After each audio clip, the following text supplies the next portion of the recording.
Hello everyone, मैं आपका संदीप स्वामी और chemistry with Sandeep sir YouTube platform पे सभी विद्यार्थियों का हार्दिक स्वागत और अभिनंदन करता हूं।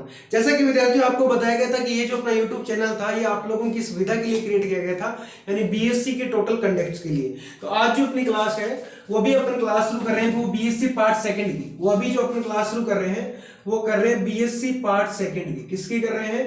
बीएससी पार्ट सेकंड की कर रहे हैं। अभी जो अपनी क्लास शुरू है वो बीएससी पार्ट सेकंड की। आपको मैंने बताया था कि सेकंड के अंदर सबसे पहले अपन ऑर्गेनिक केमिस्ट्री शुरू करेंगे। सेकंड के अंदर सबसे पहले अपन क्या शुरू करेंगे? ऑर्गेनिक केमिस्ट्री शुरू करेंगे। तो इसमें सबसे पहले अपन शुरू कर रहे हैं स्पेक्ट्रोस्कोपी।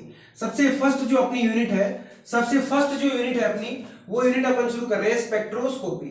फर्स्ट यूनिट है जो अपनी वो अपन शुरू कर रहे हैं स्पेक्ट्रोस्कोपी। स्पेक्ट्रोस्कोपी जो काफी इंपॉर्टेंट यूनिट है भाई। जो आपकी स्पेक्ट्रोस्कोपी है ये आप लोगों के लिए काफी इंपॉर्टेंट यूनिट रहती है। इस बात को लेकर इंपॉर्टेंट रहती है विद्यार्थियों की ये जो यूनिट है ना, सेकेंडरी के अंदर इसका थोड़ा बहुत इंट्रो है, लेकिन फर्स्ट फाइनल के अंदर और जब आप एमएससी करोगे तो एमएससी फर्स्ट ईयर और सेकंड यानी यूजी के पीजी के अंदर आप स्पेक्ट्रोस्कोपी भरपूर आपको देखनी पड़ेगी अगर आप केमिस्ट्री से एमएससी करते हो। तो फाइनल के अंदर ये जो आपकी स्पेक्ट्रोस्कोपी है भी आपको काफी देखने को मिलेगी, है ना। अब देखिए सर, स्पेक्ट्रोस्कोपी क्या होती है? सबसे पहले स्पेक्ट्रोस्कोपी को क्यों पढ़ना पड़ा, क्या होती है, क्या रीजन है इसके पीछे, उसके बारे में बात करेंगे। देखिए साहब, मैंने आपको बोला कि आप एल्कोहल लिख के बताओ, तो आपने एल्कोहल का सूत्र लिख दिया सर, ये आपका एल्कोहल का सूत्र हुआ। फिर मैंने आपको बोला कि आप इथर का सूत्र लिख के बताओ, तो आपने मेरे को इथर का सूत्र लिख दिया।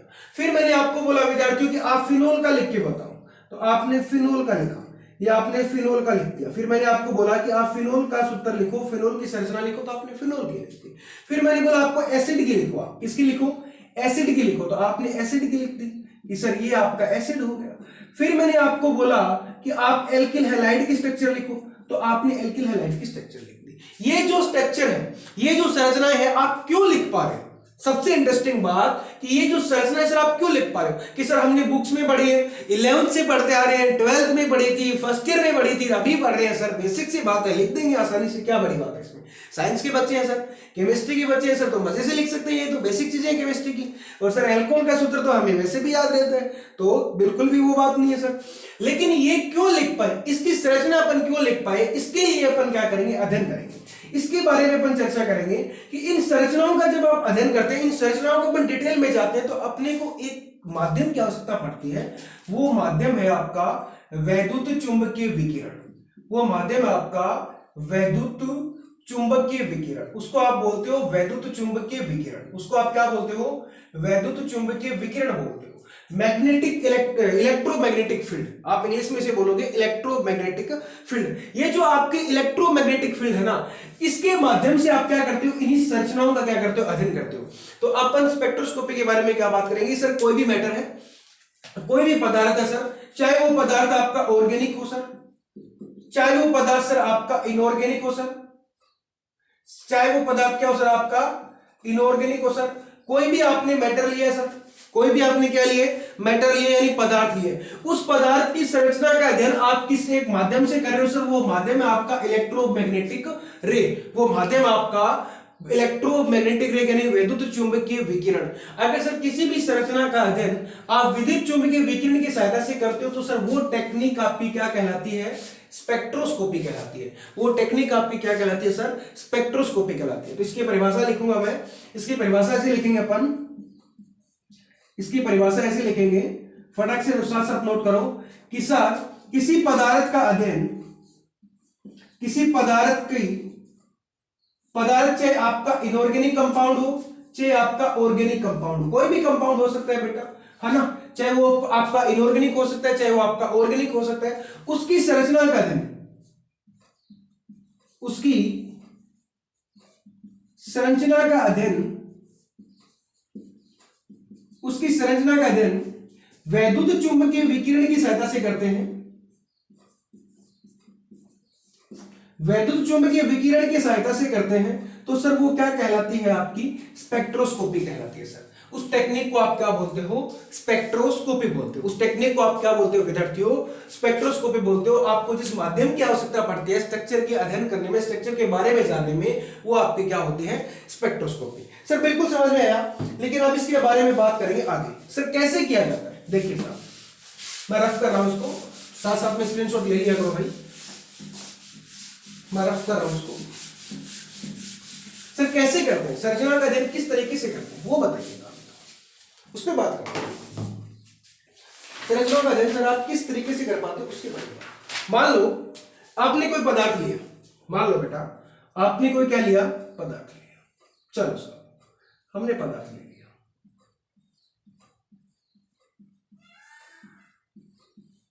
सर हमने क्या किया, पदार्थ लिया। आपने कोई भी मैटर लिया, आपने कोई भी मैटर लिया, उसमें आपने क्या क्या गुजारिश, उसमें आपने क्या डाला, वैद्युत चुंबकीय विकिरण को डाला। उसमें आपने क्या डाला, वैद्युत चुंबकीय विकिरण को डाला। सर आपने कोई पदार्थ लिया, उस पदार्थ के अंदर आपने क्या डाला, वैद्युत चुंबकीय विकिरण। उस पदार्थ के अंदर आप क्या डाले हो, वैद्युत चुंबकीय विकिरण डाले हो। जैसे ही आप उस पदार्थ के अंदर वैद्युत चुंबकीय विकिरण डालते तो फर्स्ट केस ये बनता है कि वो पदार्थ क्या कर देगा, वो पदार्थ क्या कर देगा, इन विकिरणों का क्या कर देगा, प्रतिकर्षण कर देगा, सॉरी रिफ्लेक्शन कर देगा। इन विकिरणों का वो क्या कर देगा, इन विकिरणों का क्या कर देगा, वो रिफ्लेक्शन कर देगा। इन विकिरणों का क्या कर देगा, प्रकीर्णन कर देगा, रिफ्लेक्शन कर देगा, है ना। तो इनका आपका हो जाएगा प्रकीर्णन। सर सेकंड केस ये बनता है कि सर वो पदार्थ क्या करे, वो मैटर क्या करे, उसका अवशोषण कर ले। सर क्या करे, सर अवशोषण कर ले। ये सेकंड केस बनता है आपका अवशोषण का। सेकंड केस सर ये बनता है कि वो मैटर क्या कर लेता है, उनका क्या कर लेता है सर, अवशोषण कर लेता है।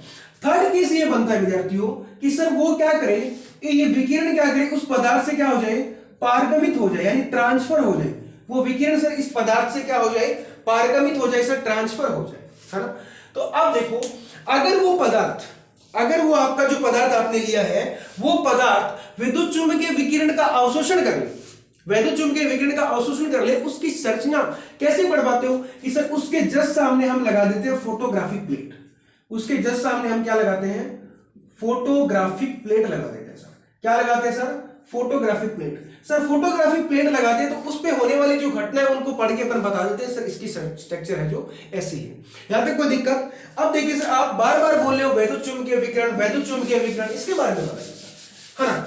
स्पेक्ट्रोस्कोपी पढ़ने के लिए सर वैद्युत चुंबकीय विकिरण क्यों पढ़नी पड़ती है, क्या होती है वैद्युत चुंबकीय विकिरण, इसके बारे में बात करेंगे। देखिए पढ़ो, आ जाओ बोर्ड पे फटाक से। बिल्कुल सिंपल है यार, मस्त रहेगा बस। केमिस्ट्री हार्ड है ही नहीं। केमिस्ट्री केमिस्ट्री एक ही चीज बोलती है, केमिस्ट्री आपसे रिहर्सल मांगती है। केमिस्ट्री आपसे रिहर्सल, रिहर्सल का मतलब केमिस्ट्री बोलती है कि तुम मेरा साथ दो, मैं तुम्हारा साथ दूंगा। वो बात है ना, साथ दे साथिया, वो बात है ना। केमिस्ट्री बोलते है कि भैया मेरे आप डेली पढ़ो, मैं आपको अच्छे से याद रखूंगी, है ना। अब देखिए साहब आप क्या करते हो, वैद्युत चुंबकीय विकिरण की बात करें, वैद्युत चुंबकीय विकिरण की बात करें सर।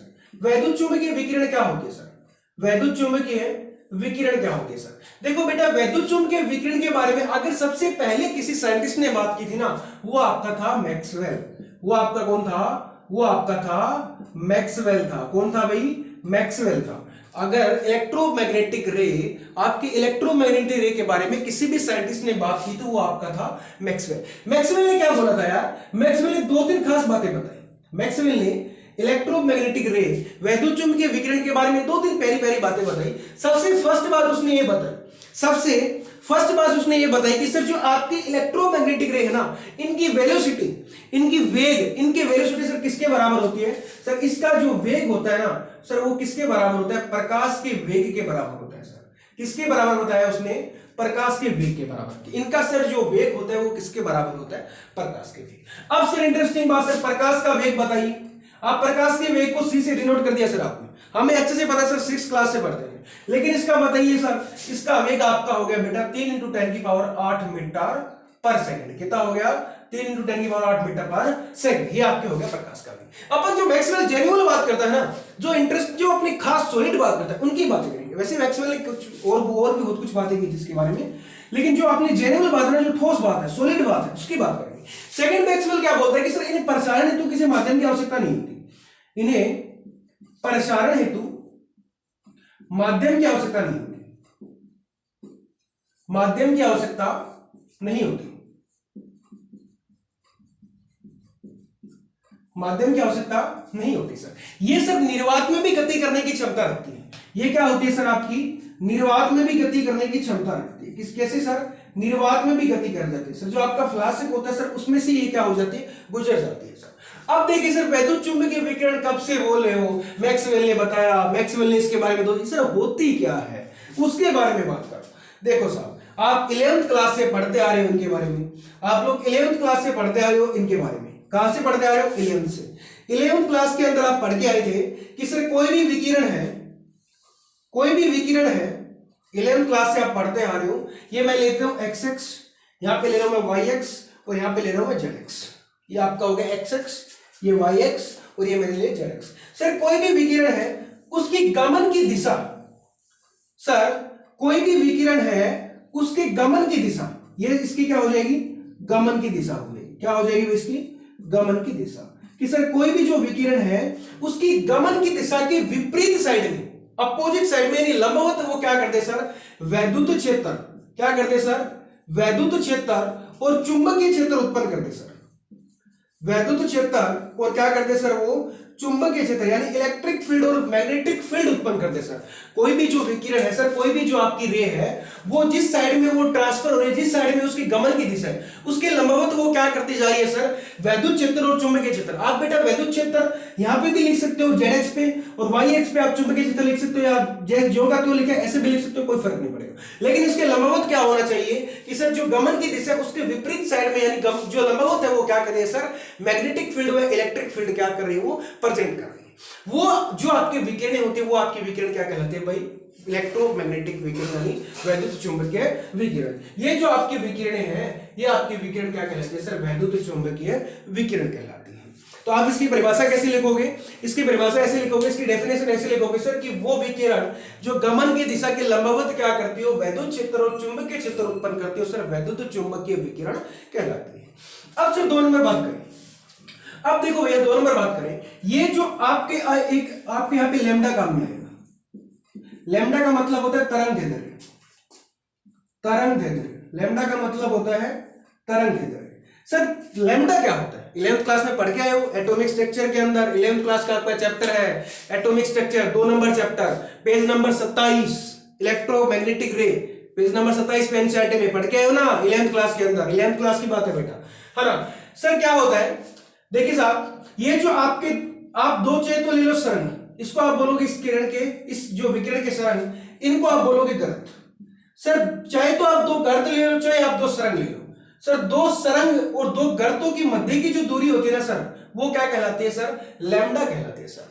2 सरंग या 2 गर्तों की मध्य की जो दूरी है ना सर, वो क्या कहलाती है? लैम्डा कहलाती है सर, तरंग दैर्ध्य कहलाती है। एक बार वापस देखिए बेटा कि आप कोई भी विकिरण है उसमें आप क्या लेते हो? 2 सरंग ले लो या 2 गर्त ले लो, कोई फर्क नहीं पड़ेगा। दोनों की लंबाई समान है, दोनों की दूरी समान है, दोनों गर्तों की दूरी भी समान है, दोनों सरंगों की दूरी समान है। उन दोनों के बीच में जो टोटल दूरी है वो आपकी क्या कहलाती है? लैम्डा कहलाती है, तरंग दैर्ध्य कहलाती है। क्या कहलाती है? आपकी लैम्डा कहलाती है, तरंग दैर्ध्य। सर यहां तक अच्छी समझ में है, कोई दिक्कत नहीं। आपने बताया कि मैक्सवेल ने इस पे बात की थी, मैक्सवेल ने 2-3 बातें बताई थी और इनकी परिभाषा आपने सर हमें ये बताई कि सर गमन की दिशा के विपरीत लंबवत क्या करे? वैद्युत क्षेत्र और चुंबकीय क्षेत्र उत्पन्न करे सर, वैद्युत चुंबकीय विकिरण कहलाती है। यहां तक सर हमें समझ में आई आपकी बातें। लेकिन सर अब आप हमें क्या करो, इसके बारे में आगे बातें करो। देखो साहब, मैक्सवेल एक इंटरेस्टिंग फंडा और बोलता है। मैक्सवेल क्या बोलता है, एक बार इसका स्क्रीनशॉट लो, फिर मैं वहां पे लिखूंगा रफ करके। फटाक से इसका स्क्रीनशॉट लो, 1 सेकंड का टाइम है तुम लोगों के पास, फटाक से लो, देखते हैं कितने जल्दी लेते हो यार। 1 सेकंड का टाइम है, स्क्रीनशॉट लो फटाक से। साइड में हट जाता हूं मैं 1 सेकंड के लिए। चलो अब अपन आगे बात करते हैं। मैक्सवेल क्या बोलता है सर? मैक्सवेल एक थ्योरी और बोलता है इसके बारे में, जो ठोस बात थी सर, कि मैक्सवेल है ना, मैक्सवेल जो आपका साइंटिस्ट था उसकी प्लांक के साथ काफी मित्रता थी। मैक्सवेल, ये आपका मैक्सवेल था, ये प्लांक के साथ काफी मित्रता रखता था। प्लांक कांस्टेंट पढ़ के है ना, प्लांक नियम, प्लांक थ्योरी पढ़ के है ना बेटा एटॉमिक स्ट्रक्चर के अंदर, जस्ट इलेक्ट्रोमैग्नेटिक रे के बाद आती थी। 11th क्लास की बात है, 11th क्लास इसीलिए बोलता हूं मैं, 11th क्लास काफी इंपोर्टेंट क्लास मानी जाती है भाई, है ना।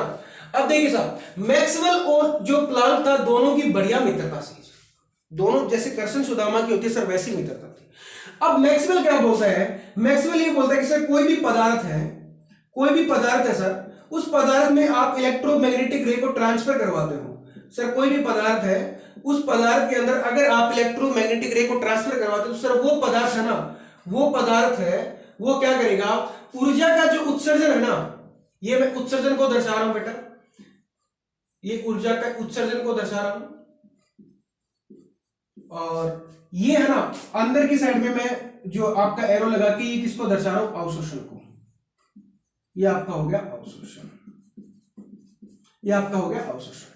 कि सर मैक्सवेल बोलता है कि कोई भी मैटर है, ये आपका कोई भी मैटर लिया मैंने, कोई भी मैटर है, कोई भी पदार्थ है, कोई भी पदार्थ है सर, उस वो क्या करेगा, ऊर्जा का जो उत्सर्जन है ना वो एक सतत रूप में नहीं करेगा सर, छोटे छोटे टुकड़ों या बंडल्स के रूप में करेगा सर, पैकेट्स के रूप में करेगा। कैसे करेगा सर बताइए एक बार। देखिए मैं आपको एग्जांपल से समझाता हूं। ये आपके पास एक गन है AK-47, ये आपके पास एक गन है, और गन कौन सी है भैया, सर बहुत बड़ी गन ले लिया आपने, तो ये है सर AK-47। कौन सी गन है आपके पास, AK-47 है सर। आपके इसके जस्ट सामने आपको लगाना है बुलेट प्रूफ ग्लास, यानी परफोरेटेड ग्लास। कौन सा ग्लास लगाना है, बुलेट प्रूफ ग्लास लगाना है। कौन सा लगाना है, बुलेट प्रूफ ग्लास, है ना, परफोरेटेड ग्लास। आपको कौन सा ग्लास लगाना है, परफोरेटेड ग्लास लगाना है। समझ में आई बात।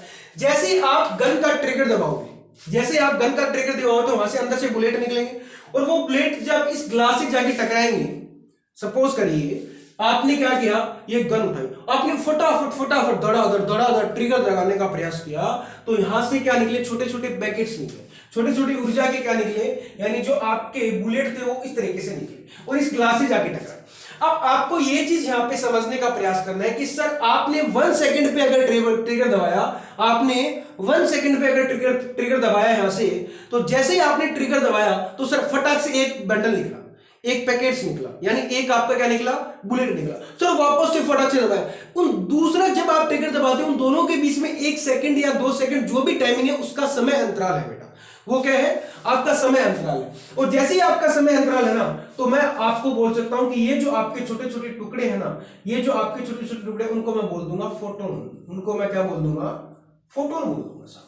उनको मैं क्या बोल दूंगा, फोटोन बोल दूंगा। अच्छा सर फोटोन तो प्लांक बोल के गया था, तो अभी तो मैं बता रहा हूं बेटा प्लांक की और मैक्सवेल की शानदार मित्रता है ना, तभी दोनों को मैंने एक साथ कंक्लूड किया है। अब देखिए सर ये चीज हमें समझ में आई कि सर कोई भी पदार्थ है वो ऊर्जा का उत्सर्जन और अवशोषण सर वो छोटे छोटे पैकेट्स के रूप में करता है, और उन पैकेट को आपने फोटोन बोल दिया सर, है ना। यहां तक कोई दिक्कत किसी के, फटाक से इसका स्क्रीनशॉट लो फिर आगे बढ़ते हैं, फटाक से लो, फटाक से इसका स्क्रीनशॉट लो फिर आगे बढ़ते हैं।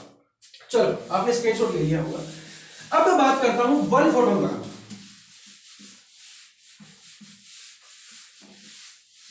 चलो भाई आ जाओ। देखो 1 फोटोन बराबर क्या होता है, 1 फोटोन बराबर क्या होता है सर, E बराबर h न्यू। क्या होता है सर, एक इक्वेशन आती है सर, E बराबर h न्यू। 1 फोटोन बराबर क्या होता है सर, E बराबर h न्यू। न्यू यहाँ पे आवर्ती है बेटा, h यहाँ पे प्लांक कांस्टेंट है, E एनर्जी है। कि सर 1 फोटोन बराबर क्या होता है, E बराबर h न्यू। सर एक फोटोन की अगर ऊर्जा अपने को ज्ञात करनी हो, एक फोटोन की ऊर्जा सर अपने को ज्ञात करनी हो, तो अपन क्या पढ़ते हैं सर, E बराबर h न्यू पढ़ते हैं सर। क्या पढ़ते हैं, E बराबर h न्यू पढ़ते हैं सर।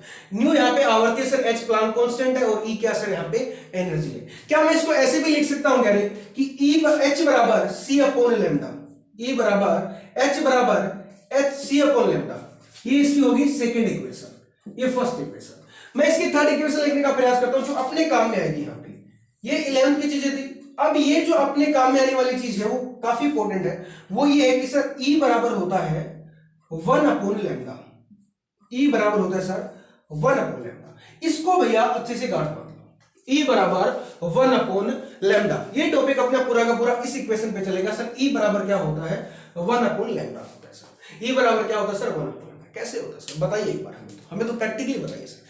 देखो बेटा आप किसी भी, अगर आप कोई भी जो विकिरण की ऊर्जा देखते हो तो लैम्डा कम मिलेगा, आप उसकी ऊर्जा बढ़ाते हो तो आपको लैम्डा क्या मिलेगा, कम मिलेगा। यानी एनर्जी इसके डायरेक्ट क्या बेटा, प्रोपोर्शनल है। एनर्जी इसके क्या है, डायरेक्ट प्रोपोर्शनल होती है। यानी जो ऊर्जा होती है वो तरंग दैर्ध्य की डायरेक्ट क्या होती है, प्रोपोर्शनल होती है, यानी व्युत्क्रमानुपाती होती है। तो इसका फटाक से स्क्रीनशॉट लो फिर आगे बढ़ते हैं। इसको काफी ध्यान में रखना है कि सर अगर आप किसी भी रे की ऊर्जा देखते हो, ऊर्जा ज्यादा है तो सर उसका तरंग दैर्ध्य कम होगा, यानी लैम्डा कम होगा। अगर सर लैम्डा ज्यादा है तो उसकी ऊर्जा क्या होगी, कम होगी। फटाक से नोट करो, फिर आगे अपन ऊर्जा का क्रम देखते हैं वैद्युतों के विकिरणों का। फटाक से नोट करो, फटाफट नोट करो, फिर देखते हैं आगे। चलो अब नेक्स्ट बात करते हैं। मैं इसको यहां से रफ कर रहा हूं, समझ में आया होगा अच्छे से।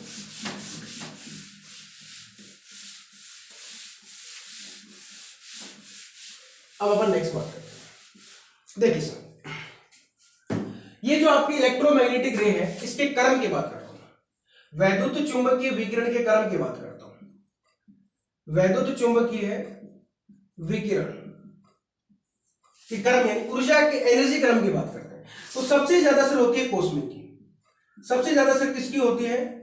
सबसे ज्यादा जो ऊर्जा होती है ना सर, वो कॉस्मिक की होती है। उसके बाद सर गामा रेज की होती है। किसकी होती है सर? गामा किरणों की। उसके बाद सर किसकी होती है? एक्सरे की होती है। किसकी होती है? एक्सरे की। उसके बाद सर किसकी होती है? अल्ट्रावायलेट, यूवी की होती है सर। और अल्ट्रावायलेट को आप क्या बोलते हो? अल्ट्रावायलेट को विद्यार्थियों आप बोलते हो पैराबैंगनी। हिंदी में क्या बोलते हो? पैराबैंगनी। हिंदी में अल्ट्रावायलेट को आप क्या बोलते हो विद्यार्थियों? पैराबैंगनी।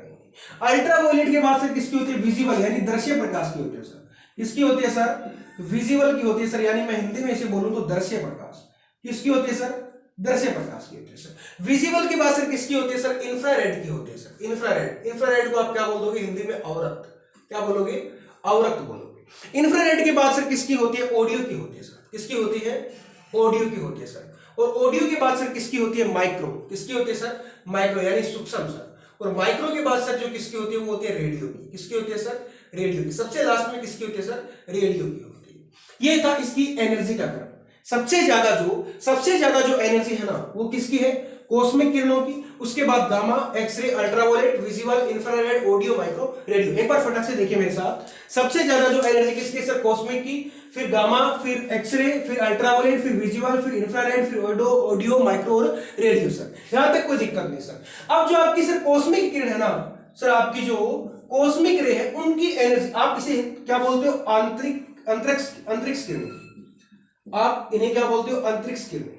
इन्हें आप क्या बोलते हो? अंतरिक्ष किरणें। सर जो आपके जेट्स प्लेन होते हैं, अंतरिक्ष किरणें होते हैं, उनकी जो विकिरण होते हैं ना सर, उनकी ऊर्जा क्या होती है? बहुत ज्यादा मैक्सिमम होती है सर। लेकिन अगर सर मैं रेडियो की बात करूं तो रेडियो की सर ऊर्जा क्या होती है? कम होती है, लेकिन लैम्डा क्या होता है सर? ज्यादा होता है। अब देखिए सर, आप लोगों ने एक्सरे के बारे में आप लोग काफी जानते हो कि सर जो एक्सरे किरणें होती है वो बॉडी का पूरा स्ट्रक्चर बना देती है। तो उसकी क्या होती है? लैम्डा का मान इधर जाता है तो बढ़ता है। अब अपने सिलेबस में दो काम में आएगी, एक तो यूवी काम में आएगी और एक इंफ्रारेड काम में आएगी। अपने ऑर्गेनिक केमिस्ट्री की स्पेक्ट्रोस्कोपी में दो चीज काम में आएगी, एक तो यूवी और एक इंफ्रारेड। अपने सेकेंडरी के सिलेबस में कितनी है? एक तो यूवी है, पूरी नहीं पढ़नी बेटा, अपने को यूवी पढ़ना है यानी पैराबैंगनी, अल्ट्रावायलेट, और एक आपको पढ़ना है आईआर, इंफ्रारेड, है ना। अल्ट्रावायलेट अगर आप किसी संरचना, यानी अब मैं बात करूं अल्ट्रावायलेट, अब देखो दो टर्म आते हैं यहां पे। एक फर्स्ट टर्म आपकी है यूवी स्पेक्ट्रोस्कोपी। फर्स्ट टर्म आपकी है UV spectroscopy. Sir UV spectroscopy क्या होती है? आप किसी भी पदार्थ की संरचना का अध्ययन अगर अल्ट्रावायलेट यानी पैराबैंगनी किरणों के माध्यम से करते हो तो वो आपकी क्या कहलाती है? यूवी स्पेक्ट्रोस्कोपी कहलाती है। कि सर आप किसी भी पदार्थ की संरचना का अध्ययन अगर अल्ट्रावायलेट हिंदी में क्या बोलोगे? पैराबैंगनी विकिरणों की सहायता से करते हो तो वो आपकी क्या कहलाती है? यूवी स्पेक्ट्रोस्कोपी कहलाती है। अब सर 2 नंबर, अगर आप किसी संरचना का अध्ययन आप इंफ्रारेड की विकिरणों की सहायता से करते हो, आप किसी पदार्थ की, चाहे वो ऑर्गेनिक कंपाउंड हो चाहे वो इनऑर्गेनिक कंपाउंड हो, उसकी स्ट्रक्चर का अध्ययन आप किससे करते हो? इंफ्रारेड से करते हो, तो वो आपकी क्या कहलाती है? आईआर स्पेक्ट्रोस्कोपी कहलाती है। क्या कहलाती है? आपकी आईआर स्पेक्ट्रोस्कोपी कहलाती है, यानी आपकी क्या कहलाती है? अवरक्त स्पेक्ट्रोस्कोपी कहलाती है। यहां तक किसी को दिक्कत? अब देखिए सर, ये तो आपने बताया हमें ऊर्जा का क्रम, ये तो आपने बताया सर ऊर्जा का क्रम। किसका क्रम बताया सर आपने? ऊर्जा का क्रम बताया सर। यहां तक कोई समस्या नहीं है। ऊर्जा के क्रम में सर क्या होता है? अगर आप कॉस्मिक से रेडियो की तरफ जाते हो, सर एनर्जी क्या होती है सर? घटती है। एनर्जी क्या होती है सर? घटती है सर। कॉस्मिक से सर आप रेडियो की तरफ जा रहे हो तो एनर्जी का मान सर हमें घटता हुआ दिखाई दे रहा है सर। अगर सर आप कॉस्मिक से किसकी तरफ जाते हो? रेडियो की तरफ जाते हो तो सर लैम्डा का मान आपको बढ़ता हुआ दिखाई दे रहा है। लैम्डा का मान सर हमें क्या दिखाई दे रहा है? ये एनर्जी का क्रम था और ये किसका है? लैम्डा का क्रम है, तरंग दैर्ध्य का क्रम है। और लैम्डा क्या होता है आप लोगों को अच्छे से पता है इस बात का। कि सर अगर अपन कॉस्मिक से रेडियो की तरफ आते हैं तो सर लैम्डा का मान क्या होता है, बढ़ता है। अगर सर लैम्डा का मान बढ़ता है ना, जैसे बेटा देखिए रेडियो होते हैं, अपन कहीं फोन लगाते हैं, विदेश फोन लगाया 1 सेकंड के अंदर बेटा कॉल चली जाती है। तो बताइए आवृत्ति सबसे ज्यादा किसकी है, यानी तरंग दैर्ध्य सबसे ज्यादा किसका है सर, लैम्डा का। लेकिन 1 सेकंड के अंदर जेट प्लेन तो नहीं जा सकता बेटा, है ना, तो आंतरिक अंतरिक्ष की किरणें होते काम नहीं कर पाते, इनका लैम्डा क्या होता है, ज्यादा होता है। अब सर जो अपनी अल्ट्रावायलेट है ना यार, ये पैराबैंगनी किरणें बहुत खतरनाक होती है यार, ये घातक किरणें होती है। आप लोग अच्छे से जानते हो कि ये अपना जो पैराबैंगनी जो अपने विकिरण आती है अर्थ पे स्काई से, तो वहां पे क्या होता है कि एक बीच के अंदर एक माध्यम है ओजोन परत, जानते हो ना ओजोन के बारे में। तो ओजोन परत उसका क्या करती थी, उसको रोकने का काम करती थी ओजोन परत, है ना, कि वो जो हानिकारक विकिरण है वो धरती अपने अर्थ पे ना आए। लेकिन सर अर्थ पे जैसे आजकल क्या हो गया सर, ओजोन के अंदर होल देखने को मिला सर, तो ओजोन होल की वजह से सर वो जो अल्ट्रावायलेट विकिरण है वो अपने अर्थ पे आ रही है सर, और लोगों को कैंसर जैसी भयानक बीमारी से सामना करना पड़ा, है ना। ये अल्ट्रावायलेट, ये वही पैराबैंगनी विकिरण है बेटा। अच्छा अब अपन आगे बढ़ते हैं नेक्स्ट, एक चीज नहीं बताई सर कि आपने हमें प्लांक कांस्टेंट की वैल्यू नहीं बताई, वो भी काफी काम में आएगी सर हमारे आगे।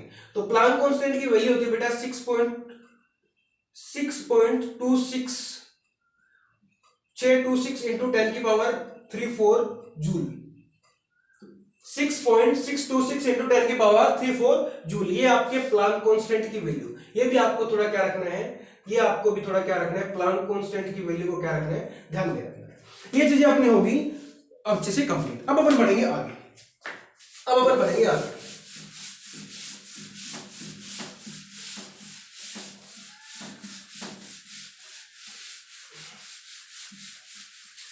अब क्या किया विद्यार्थियों, अब जो अपने आगे की बातें थी उसमें क्या हुआ, अब सर यहां तक समझ में आया। अब सर कैसे किया जाता है, आपको कोई मैटर लेना है, आपको क्या करना है, मैटर लेना। सर ले लिया मैटर, कोई दिक्कत नहीं।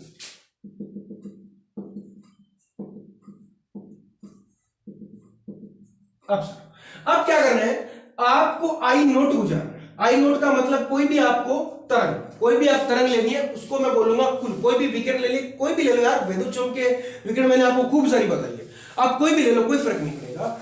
आप कोई भी क्या ले रहे हो, एक विकिरण ले रहे हो, उसको आप किसी मैटर पे डाल रहे हो, उसको आप क्या कर रहे हो, किसी भी मैटर पे डाल रहे हो, किसी भी मैटर यानी पदार्थ पे डाल रहे हो, किसी भी पदार्थ पे डाल रहे हो। आप उस विकिरण को किसी भी पदार्थ पे डालते हो तो आपको 3 केसेस देखने को मिलते हैं सर।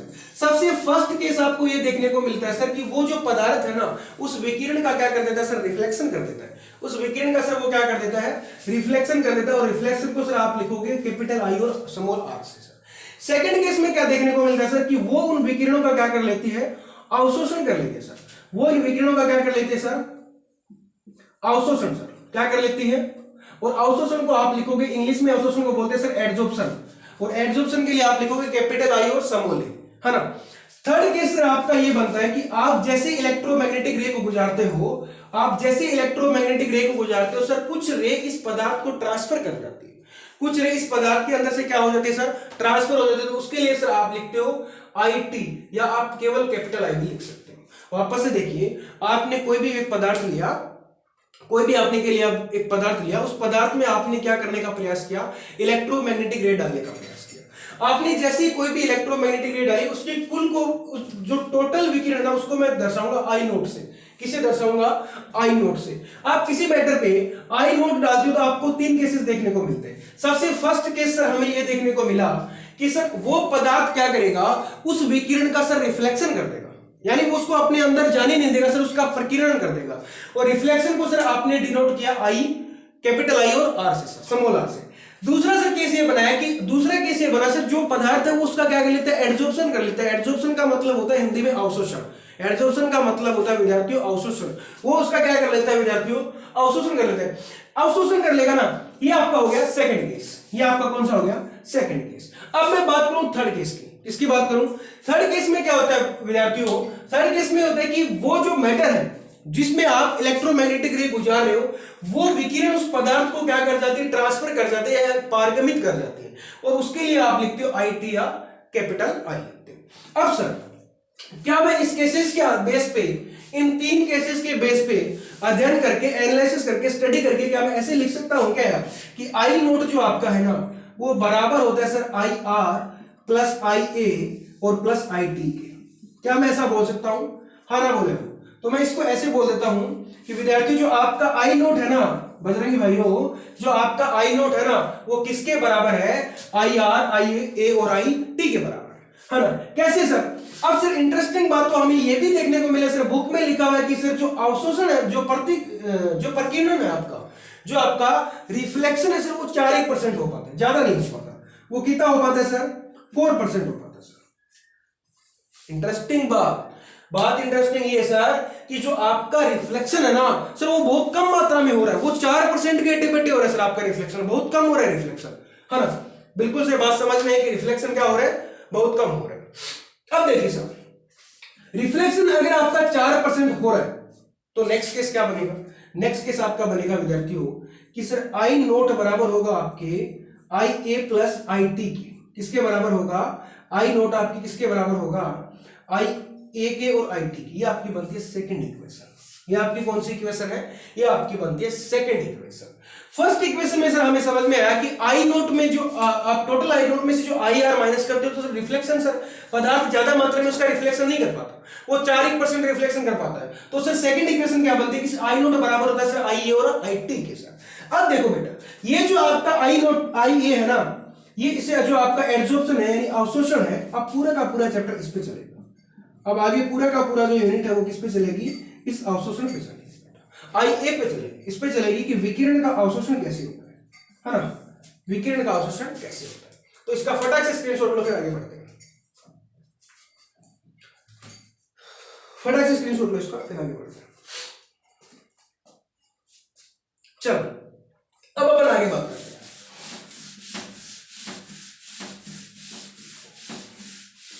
अब अपन विद्यार्थियों आगे बात करते हैं। देखिए सर हमें समझ में आया कि आपने बताया था हमको, आपने एक इक्वेशन बताई लास्ट टाइम, वो ये बताया कि सर जो आई नोट है ना वो बराबर है सर, आई नोट है ना सर वो बराबर है आई ए के, कैपिटल आई और कैपिटल टी के बराबर है सर, यानी कैपिटल आई और स्मॉल टी के बराबर है सर। ये आपने सर लास्ट इक्वेशन दी थी जिसे आपने इक्वेशन नंबर 2 बोला था।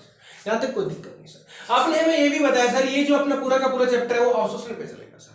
तो मैं आपको बताता हूं प्रकाश अवशोषण के नियम। अपनी आगे एक नेक्स्ट हेडिंग लगती है, उसको अपन बोलते हैं प्रकाश अवशोषण के नियम। प्रकाश अवशोषण के नियम वो अपना क्या होगा? प्रकाश अवशोषण का नियम। अब देखिए साहब, प्रकाश अवशोषण के नियम सर 2 प्रकार के होते हैं, 2 नियम आए थे प्रकाश अवशोषण पे। एड्सॉर्प्शन पे सर 2 नियम आए थे सर। सबसे फर्स्ट लॉ क्या आया था? सबसे फर्स्ट थ्योरी क्या आई थी सर? सबसे फर्स्ट लॉ ये आया था सर कि प्रकाश के अवशोषण के बारे में लैम्बर्ट नाम का कोई साइंटिस्ट था, उसने बात की थी, लैम्बर्ट का नियम। सबसे पहले सर किसने बात की थी? लैम्बर्ट के नियम ने बात की थी सर। 2 नंबर पे किसने बात की थी सर? बेयर ने बात की थी सर। किसने बात की सर? बेयर का नियम। 2 नंबर जो आपका मेथड कौन सा था? 2 नंबर जो आपका नियम था सर वो कौन सा था? बेयर का नियम था। तो विद्यार्थियों प्रकाश के अवशोषण के 2 नियम पढ़ेंगे अपन। सबसे पहला लैम्बर्ट का नियम, दूसरा पढ़ेंगे अपन बेयर का नियम। चलो 1 नंबर पढ़ते हैं अपन लैम्बर्ट का नियम। 1 नंबर को उठा लो, लैम्बर्ट का नियम। बिल्कुल आसान सा है, बिल्कुल मस्त रहिएगा, बस केमिस्ट्री बहुत सिंपल है यार, देखते जाओ उसमें। चलो सर अब अपन बात करते हैं लैम्बर्ट के नियम की।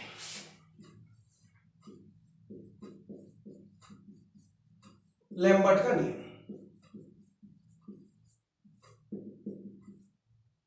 लैम्बर्ट का नियम। अब अपन किसकी बात करते हैं साहब? लैम्बर्ट नियम की बात करते हैं कि लैम्बर्ट का नियम कैसा। देखिए चलो लैम्बर्ट के नियम की बात करें। लैम्बर्ट क्या बोलता है? आप कोई भी पदार्थ लो, उस पदार्थ का एरिया रखो फर्स्ट केस के अंदर। लैम्बर्ट 2 केस बनाता है। लैम्बर्ट क्या करता है? 2 केस बनाता है। मैं फर्स्ट केस की बात करूं कि आप कोई भी पदार्थ लो, उस पदार्थ का एरिया रखो आप 5 सेंटीमीटर। कितना रखो?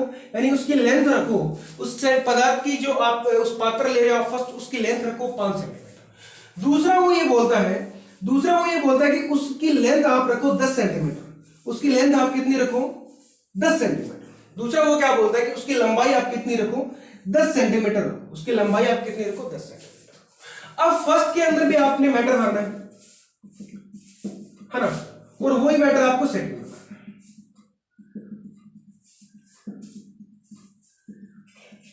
देखिए साहब अब क्या है देखिए, इंटरेस्टिंग बात क्या है वो, उसकी बात करेंगे अपन लैम्बर्ट वर्क में।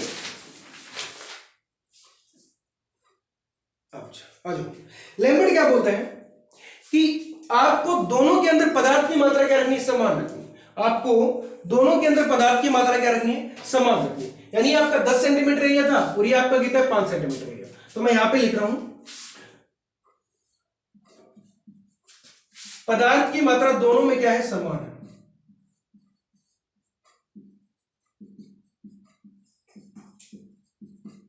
पदार्थ की मात्रा समान, यानी जो आपका फर्स्ट है उसमें भी पदार्थ आपको उतना ही भरना है और सेकंड में भी पदार्थ आपको उतना ही भरना है। देखिए साहब, यहां से जब आई नोट आप गुजारते हो, यहां से जब आई नोट आप इसमें गुजारते हो तो उसका सर क्या होता है, अवशोषण होता है, और कुछ सर क्या हो जाता है, ट्रांसफर हो जाता है। तो उसे आप बोल दो आई टी। बिल्कुल सर, उस इक्वेशन के आधार पे बात कर रहे हैं अपन। लैम्बर्ट केवल उस इक्वेशन पे बात करता है सर, है ना, जो आपने अभी हमें बताई थी सर, इस इक्वेशन पे बात करता है सर लैम्बर्ट। तो लैम्बर्ट क्या बोलता है कि आई नोट है ना, आई नोट जब आप इस मैटर में डालते हो, इस पदार्थ में गुजारते हो, तो आई टी आपकी यहाँ पे क्या होती है, ट्रांसफर होती है। कुछ मात्रा में उसका क्या होता है, अवशोषण होता है। सेकंड केस में भी क्या होता है कि आई नोट को आप 10 सेंटीमीटर वाले एरिया में डालते हो, तब भी यहां पे क्या होगा, आई टी ट्रांसफर होगी, और कुछ मात्रा में क्या होगा, अवशोषण होगा। अब सर दोनों में आप बोल रहे हो कुछ मात्रा में अवशोषण होगा, किस में ज्यादा होगा सर, किस में कम होगा, हमें तो ये बताइए साहब। देखिए साहब, आपको एग्जांपल से समझा रहा हूं। एग्जांपल ये है, आपको एग्जांपल से समझा रहा हूं कि ये जो आपका फर्स्ट केस है, ये जो आपका फर्स्ट केस है, ये आपका फर्स्ट केस ये बात बोलता है, मान लो ये आपका 100 सीटिंग का क्लासरूम है। कितने सीटिंग का क्लासरूम है, 100 सीटिंग का एक आपके पास कोई हॉल है जिसमें आप 100 स्टूडेंट अच्छे से बिठा सकते हो, 100। और आपको यहां पे एडजस्ट कितने करने हैं, 200 करने हैं। कितने स्टूडेंट को एडजस्ट करना है, 200 स्टूडेंट को एडजस्ट करना है। जैसे आप यहां पे 200 स्टूडेंट को एडजस्ट करने का प्रयास करते हो, जैसे आप यहां पे 200 स्टूडेंट्स को एडजस्ट करने का प्रयास करते हो, तो सर एक चीज दिक्कत आती है सर, कि इसमें जो पदार्थ के अणु है ना, यानी वो स्टूडेंट है, वो सर उनको पास पास बैठना पड़ेगा, एक बेंच पे दो को बैठना पड़ेगा। उसी तरीके से सर इस पात्र के अंदर पदार्थ के जो अणु है सर, वो पास पास आ जाएंगे, और जैसे ही सर पास पास आ जाएंगे तो इनकी गतिज ऊर्जा क्या होगी सर, इनकी गतिज ऊर्जा क्या होगी सर, ज्यादा होगी, और वो विकिरण का अवशोषण सर कम मात्रा में कर पाएंगे। मान लीजिए आपके पास ये फर्स्ट केस है, एरिया इसका 5, इसकी लेंथ कितनी है, लंबाई 5 सेंटीमीटर है, और 5 सेंटीमीटर एरिया में आपको 100 की जगह 200 स्टूडेंट बैठा है। मान लो ये आपका होल है, तो इसमें पदार्थ के अणु क्या आ जाते हैं, पास पास आ जाते हैं, और पास पास आने के बाद उन अणुओं की गतिज ऊर्जा क्या हो जाती है, बढ़ जाती है। और जैसे ही गतिज ऊर्जा बढ़ जाती है ना सर, तो केस ये बनता है सर कि उनका वो अवशोषण कम मात्रा में होता है। तो यहाँ पे अवशोषण क्या होगा, कम मात्रा में होगा। सेकेंड केस में क्या होता है सर, आपके पास 500 की सीटिंग का तो होल है। कितने की सीटिंग का होल है सर, 500। आपके पास कितने की सीटिंग का होल है सर, 500 की सीटिंग का होल है सर। आपको कितने स्टूडेंट को एडजस्ट करना है, केवल 50 को। कितने को करना है, केवल 50 को करना है।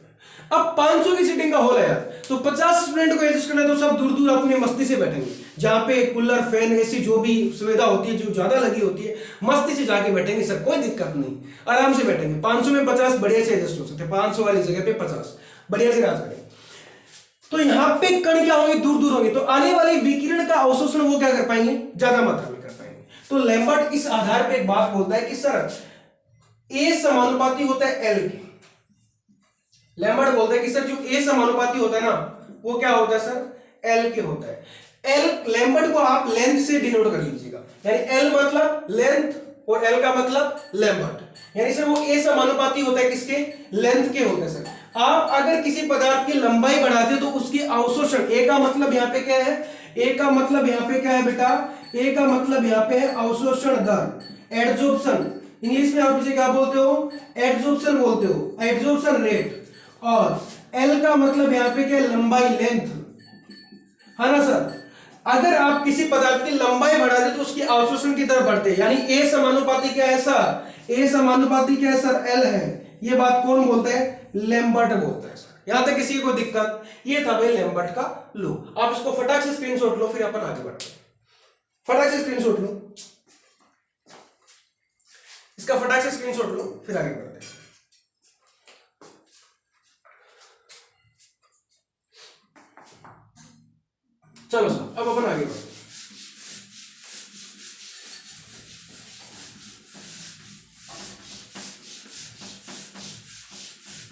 अब अपन बात करते हैं सर बेयर मेथड। बेयर क्या बोलते हैं सर? बेयर लॉ की बात करते हैं। बेयर का नियम,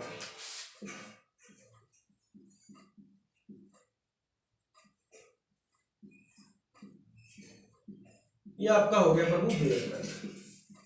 ये आपका किसका नियम हो गया? बेयर का नियम। अब अपन किसकी बात कर रहे हैं? बेयर के नियम की बात कर रहे हैं। देखिए साहब, बेयर क्या बोलता है? आप कोई भी पदार्थ लो, आप कोई भी क्या लो? पदार्थ लो, ले लीजिए साहब। फर्स्ट केस के अंदर भी आपको 10 सेंटीमीटर लेंथ रखनी है। कितनी रखनी है? 10 सेंटीमीटर। और सेकंड केस के अंदर भी आपको क्या करना है? 10 सेंटीमीटर लेंथ रखनी है। कितनी रखनी है? 10 सेंटीमीटर। फर्स्ट केस में भी 10 सेंटीमीटर और सेकंड में भी 10 सेंटीमीटर। लेकिन अब की बार आपको क्या करना है? अब की बार आपको क्या करना है? पदार्थ की मात्रा, अब की बार आपको यहां पे क्या करना है? बेयर में आपको क्या करना है? बेयर में आपको क्या करना है? पदार्थ की मात्रा है ना, वो ज्यादा कर देनी। पदार्थ की मात्रा क्या कर देनी? ज्यादा कर देनी। देखिए साहब, ये आपका फर्स्ट था, इसके अंदर पदार्थ की मात्रा है कम, इसकी पदार्थ की मात्रा इसके अंदर क्या है? कम है। सेकंड के अंदर आप क्या करते हो? पदार्थ की मात्रा बढ़ा देते हो।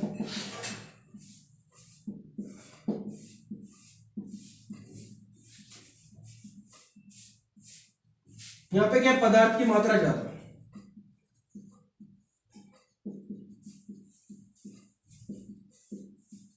और पदार्थ की मात्रा को मैं सांद्रता से डिनोट कर रहा हूं सी से, और यहां पे पदार्थ की मात्रा क्या है? कम।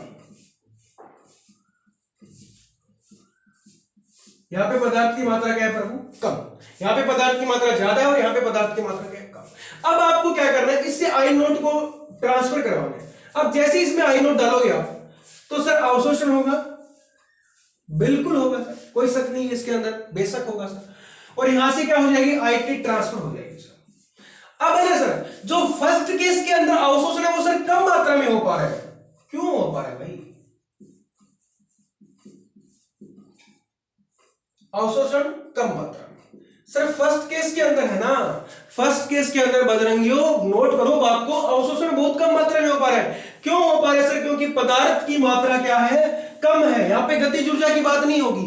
यहां पे ये बात कौन बोलता है? बेयर बोलता है कि मैं गतिज ऊर्जा पे काम नहीं करता, है ना। तो यहाँ पे फर्स्ट केस के अंदर अवशोषण क्या हो रहा है? कम हो पा रहा है। जबकि सेकंड केस के अंदर आप आई नोट गुजारते हो, सेकंड केस के अंदर जब भी आप आई नोट डालते हो तो सर इसका ट्रांसफर यहां से क्या होगा? इसका ट्रांसफर होगा।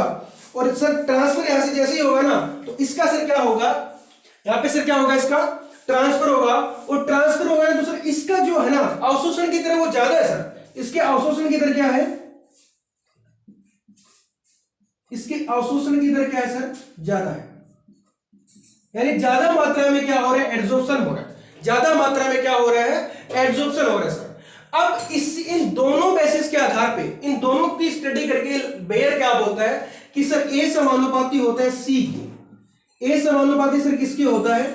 सी के होता है। और ए का मतलब यहां पे क्या होता है सर?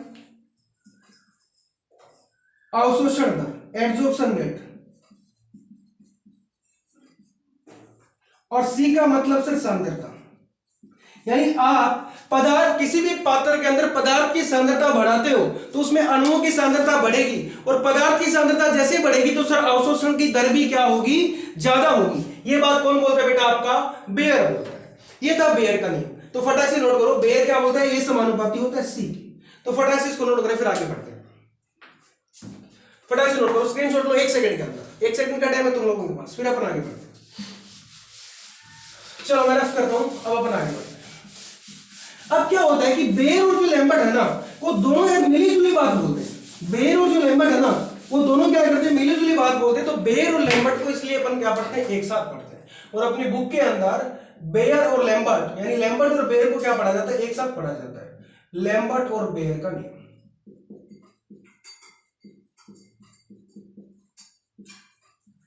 देखिए साहब, लैम्बर्ट ने हमें बताया था कि सर ए समानुपाती एल, और बेयर बता के गया था सर कि ए समानुपाती सी। कोई समस्या नहीं यहां तक। अब सर अपन क्या करेंगे सर? अपन करेंगे सर कि जो आपका आई नोट है ना, वो माइनस होगा log I naught upon I T. वो क्या होगा सर? वो क्या होगा सर कि जो आपका आई नोट है ना, वो log आई नोट जो वो माइनस होगा सर किससे? log I naught upon I T से। इस इक्वेशन को आपको अच्छे से ध्यान में रखना है भाई, है ना।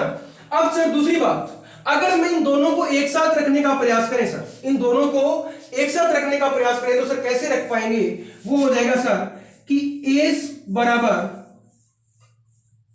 या A समानुपाती L गुणा में C। आप इन दोनों को बराबर रखने का प्रयास करोगे, यानी सर जो आपकी अवशोषण रेट है ना, ये जो आपकी एड्सॉर्प्शन रेट है ना सर, वो लेंथ और सांद्रता के मल्टीप्लाई है सर, दोनों के क्या समानुपाती है सर। अगर सांद्रता ज्यादा है, लेंथ ज्यादा है तो सर अवशोषण ज्यादा होगा, अगर सांद्रता कम है और लेंथ कम है तो सर अवशोषण भी क्या होगा, कम होगा। अब देखिए सर, अगर मैं यहां से समानुपाती का साइन हटाऊंगा, अगर मैं यहां से समानुपाती का साइन हटाऊंगा तो एक कांस्टेंट आएगा A बराबर एप्सिलॉन L गुणा में C, A बराबर एप्सिलॉन L गुणा में C। सर एप्सिलॉन का मतलब क्या होता है, ये नया ही कुछ सुना सुना लग रहा है सर। एप्सिलॉन होता है बेटा आपका मोलर अवशोषण गुणांक। एप्सिलॉन आपका क्या होता है, मोलर अवशोषण गुणांक। एप्सिलॉन आपका क्या होता है, मोलर अवशोषण गुणांक, है ना सर। एप्सिलॉन का मतलब आपने बताया सर, एक जो आपने कांस्टेंट लेके आए हो, जो आप नियतांक लेके आए हो, उसका मतलब है सर मोलर अवशोषण गुणांक। असल लेंथ का मतलब आपने बताया था हमें लंबाई, और ए का मतलब आपने बताया था सर अवशोषण दर, और टी का मतलब सर आपने सी का मतलब सर आपने बताया था सांद्रता। याद है किसी को दिक्कत, अच्छी समझ में आया सर कि अगर लैम्बर्ट और बेयर को दोनों को अपन एक साथ इंक्लूड करने का प्रयास करते हैं तो सर आई नोट माइनस होता है log I naught upon I T. ये आपको इक्वेशन अच्छे से ध्यान में रखनी है।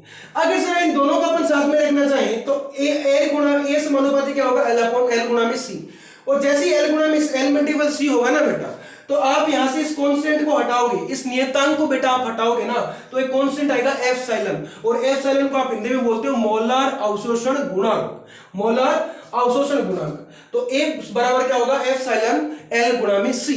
ये था आपका बेयर और लैम्बर्ट का एक नियम। अब इसको फटाक से स्क्रीनशॉट लो, कल जो अपना टॉपिक रहेगा वो पूरा का पूरा एप्सिलॉन पे रहेगा, मोलर अवशोषण गुणांक पे। किस पे रहेगा, एप्सिलॉन पे रहेगा, मोलर अवशोषण गुणांक पे। कि सर क्या होता है मोलर अवशोषण गुणांक, उसके बारे में अपन बात करेंगे नेक्स्ट क्लास के अंदर। इसका फटाक से स्क्रीनशॉट लो, 1 सेकंड का टाइम है तो लोगों के पास। कल मिलते हैं इसी टाइम में, है ना।